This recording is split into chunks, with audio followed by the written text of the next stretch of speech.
নমস্কার সকলকে, কেমন আছো তোমরা সবাই? আশা করি অনেক অনেক ভালো আছো। আমিও খুব ভালো আছি। তো থাম্বনেল টাইটেল দেখে তোমরা বুঝেই গেছো আমার ভিডিওটা কিনে হতে চলেছে।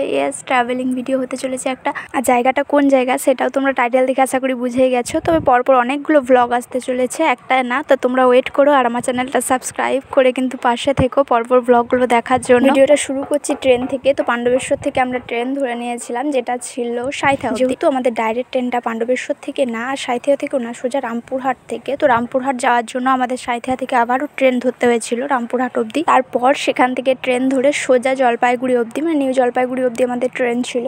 ট্রেনটা টাইম ছিল 12টায়। তো মনে হয় 12:30 কি 1টার মধ্যে ঢুকে গেছিলো ট্রেনটা। তারপর ট্রেনে উঠে এতটা রাস্তা জার্নি, তবে ভালোই লাগছিলো যেহেতু পাশে ছিল ভালোবাসার মানুষটা। তারপর লাঞ্চটা সেরে সোজা গপ্প করতে করতে সন্ধ্যে 7টার মধ্যে পৌঁছে গেছিলাম জলপাইগুড়ি। যেহেতু আমাদের হোটেল বুক করা ছিল না, নেমে সন্ধ্যার সময় আর কোনো আমরা গাড়ি করে গ্যাংটক অবধি পৌঁছায়নি, কারণ রাত্রে পৌঁছানোর পর আর হোটেল খোঁজা সম্ভব নয়, সব কিছু বন্ধ হয়ে যায় তখন। সেই জন্য আমরা জলপাইগুড়িতেই নাইট স্টে করে দিয়েছিলাম। তবে সেখানকার হোটেলগুলো আমার মোটেও পছন্দ হয়নি। প্রায় 2-3টে হোটেল খুঁজে দেখেছিলাম, তবে কোনোটা আমার সেরকম ভালো লাগেনি। তবে তাও 1000, 1200, 1500 এরকম করে রেট বলছিল হোটেলগুলো, তাও আমার খুব একটা পছন্দ হয়নি। কোনোরকম একটা হোটেলে স্টে করে একদম ভোর আমরা বেরিয়ে পড়েছিলাম।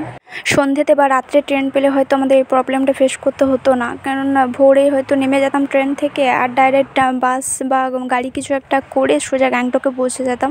যেহেতু কোনো ট্রেনই সেরকম আমরা পাইনি, একটা ট্রেনই ফাঁকা পেয়েছিলাম, তো এটাই করতে হয়েছিল বাধ্যতামূলক। যাই হোক, তারপরে দেখো ভোরবেলাতে উঠে আমরা থেকে অটো বা টোটো কিছু একটা করে সোজা শিলিগুড়ি বাস স্ট্যান্ড অবধি, দেন সেখান থেকে বাস পেয়ে গেছিলাম গ্যাংটকের। তো আমরা আর শেয়ার গাড়িগুলো করিনি, সোজা বাসে উঠে পড়েছিলাম। তারপর সোজা সিকিম 4-4.5 ঘন্টার মতো লেগেছিল। তো 10:30টার মধ্যেই বোধহয় আমরা নেমে গেছিলাম। তো সেখান থেকে যেহেতু আবারও ট্যাক্সি করতে হয় এমজি মার্কেট অবধি, সেখানেই আমরা হোটেলটা করব ভেবেছিলাম। তো সোজা ট্যাক্সি করে সেখানে পৌঁছে দেয় হোটেলে। রুমে পৌঁছে আমরা ফ্রেশ হয়ে নিই। প্রথমে ফ্রেশ হয়ে আমরা মার্কেটটার দিকে বেরিয়ে পড়ি, যেহেতু লাঞ্চও করার ছিল। আর মার্কেটটা ভাবলাম একটু দিনেও একটু ঘুরে দেখি, রাত্রে তো ঘুরবোই। চলো তোমরাও একবার দিনে মার্কেটটা আমাদের সাথে ঘুরে নাও।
তো আমরা ঘুরে ফিরে সোজা রুমে চলে এসেছিলাম। যেহেতু খাওয়া দাওয়া হয়ে গেছিলো, তাই ভাবলাম একটু রেস্ট করে নিই, তারপর বিকেলের দিকে আবার বেরোবো।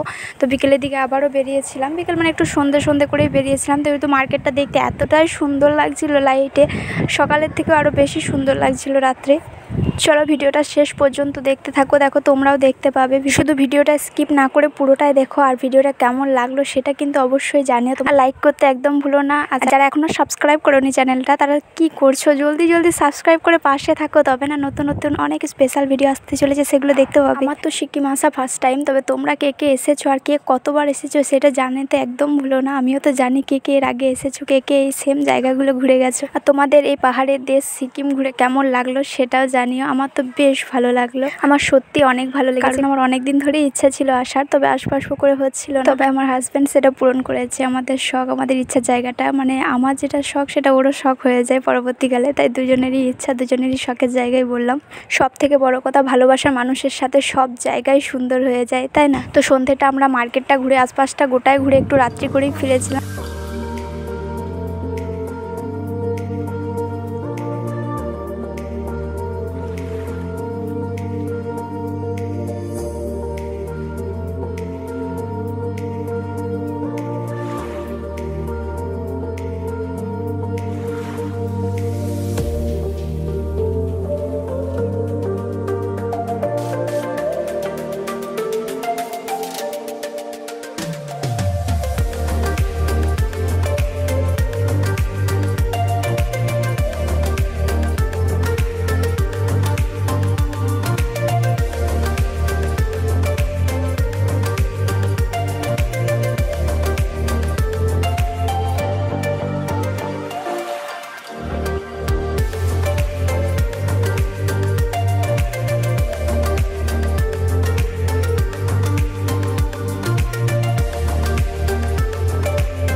এখানে 8:30-9টার মধ্যে দেখলাম টুকিটাকি আস্তে আস্তে দোকানগুলো বন্ধ হয়ে যাচ্ছিল। সমস্তটাই শীতের জিনিস, যেহেতু শীতের দেশ, তো শীতের জিনিসই বেশিরভাগ হবে, সেটাই স্বাভাবিক। ঘোরাফেরা করে হঠাৎ আমাদের মনে হলো চলো এখানকার একটু ফুচকা টেস্ট করে দেখা যাক কেমন খেতে। মার্কেট থেকে আমরা বেরিয়ে পড়লাম। দিনে দেখেছিলাম এক জায়গায় ফুচকা ছিল, তো সেখানের উদ্দেশ্যেই রওনা দিলাম। তো সোজা দেখলাম আশেপাশে দোকানগুলো বন্ধ হয়ে গেছে আস্তে আস্তে।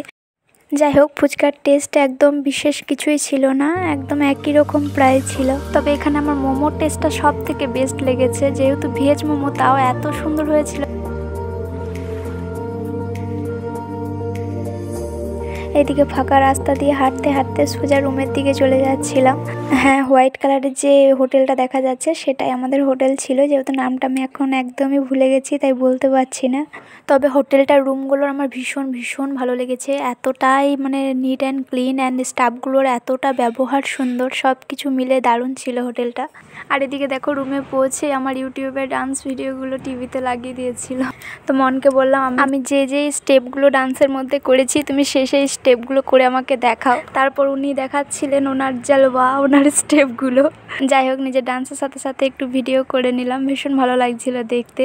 তো ওনার স্টেপগুলো দেখার জন্য রেডি থাকো, এক্ষুনি কিন্তু অফ করে দিও না, গোটা ভিডিওটা শেষ অবধি দেখো তোমরা, ভীষণ মজা লাগছিল। আর উনি একদম কার্টুন, সবসময় আমাকে এইভাবে হাসাতেই থাকে, সারাক্ষণ কথার মধ্যেও আমাকে হাসাবে, এমন এমন কথা ইউজ করবে যেগুলোতে না হেসে থাকা যায় না। আমি সব সময় হাসতে ভালোবাসি আর উনি আমাকে হাসাতে ভালোবাসে।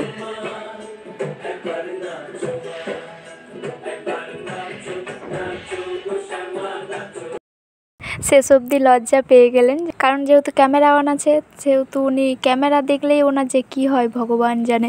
বলা হয় নর্মালি যেমন আমার সাথে থাকো সেভাবেই ক্যামেরার সামনে থাকো, কিন্তু না, ক্যামেরা দেখলেই উনি এত গম্ভীর হয়ে যান যেন ওনাকে যুদ্ধে নামিয়ে দেওয়া হয়েছে। তো যাই হোক, আমার বরটা কিন্তু ভীষণ ভালো, ভীষণ কিউট আর খুব সাদাসিধে, একদম বাচ্চার মতো থাকে।